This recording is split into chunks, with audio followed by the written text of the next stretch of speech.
This is notes 5.2. You should already be familiar with this as it is under the Materials tab under Classroom. This is the S block, this is the D block, this is the P block. The S block is very simple because it goes in order. 1, 2, 3, 4, 5, 6, 7, S. The P block, check this out. The P block also goes in order, right? It starts with 2 though, okay, because it's in the same row here with the S's. 2, 3, 4, 5, 6, 7, and that's P. Okay, here's where things get a little bit disjointed. Your D block does not correspond, or it doesn't stay the same as the S in terms of the numbering. It goes 3, 4, 5, and 6. And then down here the lanthanides and actinides, 4F and 5F. And those guys, let me see something. You can see where you put them here, okay? If you want to see what the entire periodic table looks like stretched out, I have it above my desk. You're free to look at that.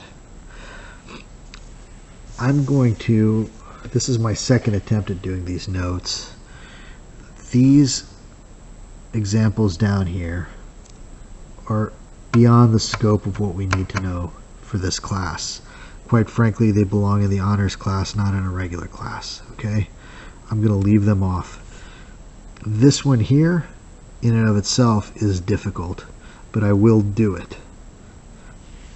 I'm going to show you how to do short form configurations, starting by the long form. Titanium is in the D block, and we'll notice it's in the first row of the D block, which is 3D. So titanium, neutral titanium is 3D1, 3D2 is where we're going to end. And most of you guys know this because you've done the worksheet. So let's write it out. 1s2, 2s2, 2p6, 3s2, 3p6, 4s2, 4s2, and we said it's 3D 1, 2. Okay, 3D2. This is a lot to write out every single time, especially whenever you start writing these guys out down here. It gets to be a lot. So there's a shorter way to do that. You can count backwards. Look, 22, 21, 20, 19, until you hit a noble gas. The first noble gas you hit is going to be argon. So I can start my counting from argon. Okay, and here's how I would do that. I would say argon. Okay, argon. Then I look over here. That's 4s2. 4s2. 3d2. 3d2. So check it out. Look. This whole thing right here is the configuration for argon. I've just, instead of writing that out, I just wrote, hey, argon. Okay, then I took this right here and added it. That's all I did. This part right here corresponds with that. Okay? And that part in yellow corresponds with argon. Let's do the same, and I'm going to encourage you to highlight that as well. Highlight it, please. Antimony, SB. SB is down here. Notice it's in the P block, and it's P2, 3, 4, 5. 1, 2, 3. So it's 5P3 as antimony. Okay? 5P3. So let's go ahead and write that out. 1s2, 2s2, 2p6, 3s2, 3p6, 4s2, 3d10, 4p6, 5s2, 4d10, 5p, what do we say, 5p, 1, 2, 3, so 5p, 3, that's a lot to write. I don't care who you are, that's a lot to write. So what we can do then is, again, go backwards, counting back, 51, 50, 49, etc., back this way until you hit a noble gas, which is going to be krypton. Don't jump ahead and hit xenon, and don't just pick some random thing over here. It has to start with a noble gas that comes before it, okay? That comes before the element whose configuration you're writing. In this case, it's going to be krypton. So we start by writing out krypton in brackets,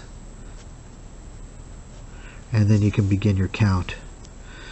Krypton 5s2, well, you have it right there, krypton 5s2, 4d10, 5p3. Okay, so let me highlight everything. Krypton's configuration is this right here. This is krypton. Okay, right there.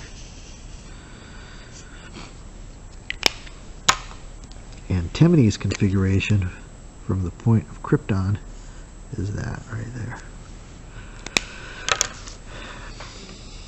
Okay, I'm going to do this guy. I'm going to do this, but no, this is a difficult example. Okay, this is I don't know why we started with this, but we did. Okay, this should be an exception, but anyway, I'm going to do it for you. Solve iron the way you would normally solve iron. So Fe is right there. Fe, and that's 3D 1, 2, 3, 4, 5, and 6. 3D 6. Okay, so let's solve it, and then I'll show you what to do after that whenever you lose electrons. Okay, so we're going to say, oh yeah, 3d6. Okay, so 1s2, 2s2, 2p6, 3s2, 3p6. Okay, I'm going to write this in a different color. 4s2. Okay, and you guys write it in a different color as well. And 3d6. Okay, now here's the problem with this. This is what makes this difficult. Okay, you've lost 2 electrons in this ion. So where do I subtract those 2 electrons from? Okay, so I've got 20, no longer have 26, I've got 25, 24. So the logical thing to do would be to remove those 2 electrons, and you would end up with 3d 1, 2, 3, 4. So 3d4. But that's not what happens. Okay, what happens is instead you lose the s electrons, the 4s electrons. Okay, and the reason why is you have to remove the electrons from the highest orbital first. This is the highest orbital. Okay, it's got the 4 there. So you have to remove it from 4s first. Okay, and I don't want to get into why that is. That's just what it is. So you actually end up removing these 2 electrons. Okay, and that now becomes your electron configuration. And if I were to write the short form, it would be argon. All right, there's iron, so we go back to argon. Ar. Notice it's not argon 4s2 because we've lost those 2 electrons. It's argon 3d6. Okay, and that is how you do that. What if it didn't? What if it was not the configuration did not include electrons in the D block, well, then you would remove electrons the way you might normally think about it. Okay, so let's see, I'll get to one later because these guys don't lose. These guys actually gain electrons. Okay, these might lose electrons. I'll get to that later on. Okay. Anyhow, that's a difficult example. I'm not sure that you'll see one on the test, but there it is anyway. Okay. And again,